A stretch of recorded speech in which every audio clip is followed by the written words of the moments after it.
fuck. This is a really good manhwa. Moonyu is a webcomic that was born when a Korean author who used to make weekly comedy webtoons decided that he wanted to write a serious story, which was a big deal in Korea because his previous work, The Sound of Your Heart, was one of the most popular and longest running webcomics of all time. It's like if Jim Davis came out today and announced that he would be making a psychological horror. But the results were astounding because this crazy man who was only known by his weekly gag comics up until this point would go on to create an entire cinematic universe spanning 6 years and 5 different titles, the latest one still ongoing today.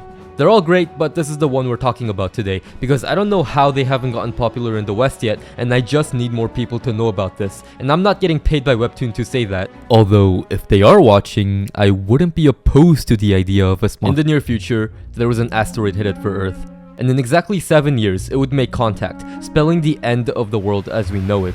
In retaliation, humanity bands together, gathers some of the best, researchers, scientists, and engineers, 101 of humanity's brightest and best, recruited from across the globe and sent to the moon for one singular goal, the Moonshield Project. The plan was simple: build a moon base capable of firing missiles and blow that shit up.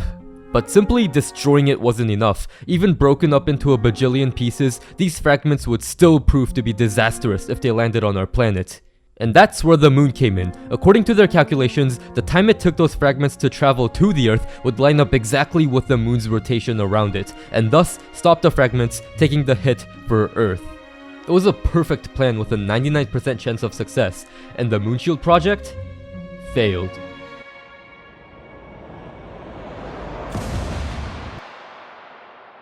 Yup, that's Moon, our protagonist. You're probably wondering how he ended up here. Moonyu was just an ordinary guy. He wasn't a failure by any means, but there was nothing special about him either. He got into a good college with average grades. His graduation was unremarkable, and so was the job he landed after that. So when came the once-in-a-lifetime opportunity to research on the moon, he was the only one in his lab that didn't participate. But everyone who did got rabies, so here he was. Being unremarkable was comfortable. He might not have been exceptional, but what reason did he have to be anything special? So he spends his days on the moon, not really being all that important to the team. His research wasn't going all that great. All the specimen they brought to study died, and Moon's importance at the research facility grows smaller and smaller and smaller. 98, 99, yeah, seems like everyone.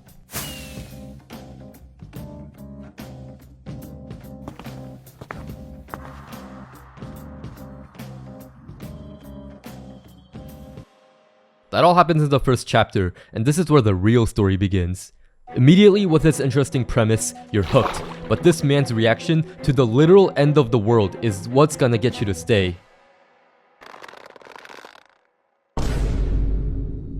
Yeah, he spends the first few chapters trying to calculate what the most painless way to kill himself is. Immediately from the first line spoken by Moon in the first chapter, you could probably tell this webcomic doesn't take itself too seriously. But that's where you'd be wrong. Because after the punchline is delivered and the day is over, Moon returns to his room and the darkness seeps in. Left alone with nothing but his own thoughts. As far as he knows, Moon is the last man alive. No hope of rescue, no home to return to, and nothing left to live for. How would a person even cope with something like that? Good characters and comedy are not words that go together too often. Too many times writers use the genre as an excuse to write these cardboard machines that exist for the sole purpose of telling jokes. That's what separates the Always Sunnies from the Big Bang Theories. It's why I love something like Kaguya-sama so much. When a story can call itself a comedy while also being able to hold their ground in its story and characters, that's something special. This tango between Joseok's black comedy and Moon's dealing with depression and loneliness is what makes this story pop, balancing this nonchalant, goofy exterior with a sadder undertone that keeps Moon grounded and makes him feel human. And it appears I've already lost about 10% of you at black comedy. Look, I get it. More and more, it feels like the words dark humor have been losing all meaning and devolving into this genre of memes that are just... Wait a minute. Dark comedy? That was just racism. And whatever this is. Fuck yes, thank you! you! Pleased to meet you! I'm Knifey! Now use me! Let me fucking stop this! Moon feels like a breath of fresh air in this current scape of corporate media, growing more and more out of touch with the types of content their audience used to connect with, and movies like Love and Thunder. Josuk can strike the perfect balance between goofy fart jokes and existential moon dread, doing black comedy in a way that isn't overly edgy or offensive for the sake of shock value. But just when the author has convinced you that another punchline of the week gag comic was all this was gonna be, questions begin flooding your mind. This has an actual story, remember?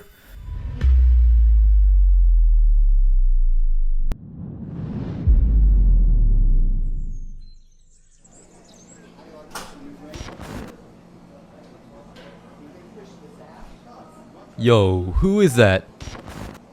Hey, turn that shit off! The world of Moon feels familiar yet foreign at the same time. This version of Earth is much similar to our own, but remember, this is the future, and these astronauts were supposed to be the smartest people on the planet. Scientists don't just forget how to count. What happened on that moon base before the asteroid hit? What was the true purpose of the Moonshield project? Who ate this cake? What do you mean the sun is fake?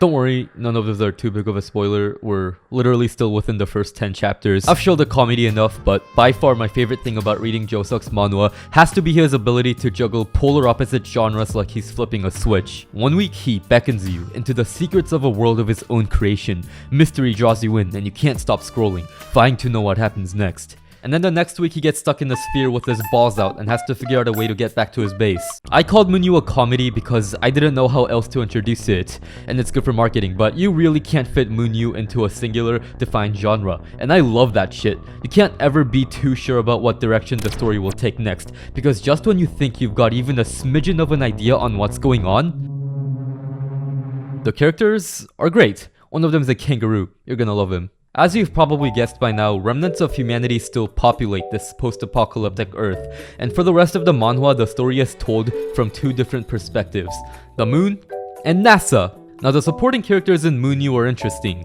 because the main character has no idea they exist. Throughout the run of the manhwa, Moon is never not the protagonist, and the story is never not about him, which places the other characters in this weird supporting role that's used to give us a different perspective into Moon's life on the moon.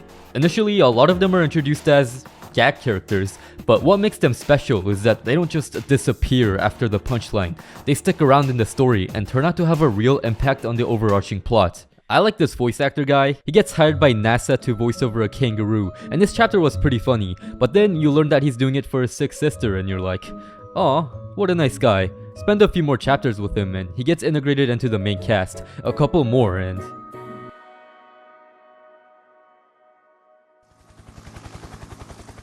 The solo chapters, focusing on individual side characters, come far and few between, inserted in transitions between perspectives of Moon and the Earth. But they breathe so much life into the world and characters, and give the cast that much more personality. And when all the pieces connect, and the strings of connections carefully weaved together by the author begin to be revealed, well, I'll leave that for you to discover. Okay. I can't talk about Josuk without at least mentioning the art. It's not the best, especially when some of the most popular webtoons you might be used to are all... Arise. It didn't bother me to the point of it significantly impacting my reading experience, but it might take some time to get used to, especially if you're coming from manga. But if you can look past the sometimes weird art, what awaits you is one of the most unique, crazy rides of a story that I have ever been on. Time and time again, the author blew me away, with his ability to bounce from writing ridiculous and over-the-top comedy to serious plot developments and some gut-punching emotional moments. One second I was laughing at poop and fart jokes, and the next I was crying over a kangaroo. This manhwa is awesome. What it won't be is the best thing you've ever read. Hell, it might not even be the best manhwa you've read, but what it does offer, it does exceptionally. And what you will be walking away with is the feeling of having experienced something unique, and I'm like 99% sure you won't regret having read it. Or maybe you will, in which case you can comment to tell me how much you hated it, like the video if you enjoyed it, and subscribe. I make more stuff like this. Happy New Year.